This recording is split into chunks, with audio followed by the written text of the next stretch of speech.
Here we go, room 1410, the Industrialist. We have just checked in. Really cool, eclectic kind of feel here. Super old building, right in the heart of downtown. I think we're on the 14th floor, yeah, obviously. Some pretty cool views. Not of Heinz Field, but that's okay. You can't have everything you want. Look at that shower. That thing, huh? Oh, jeez. Couple beds.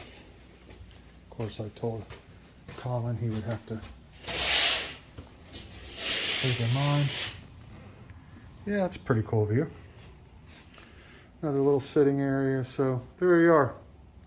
The Industrialist, downtown Pittsburgh.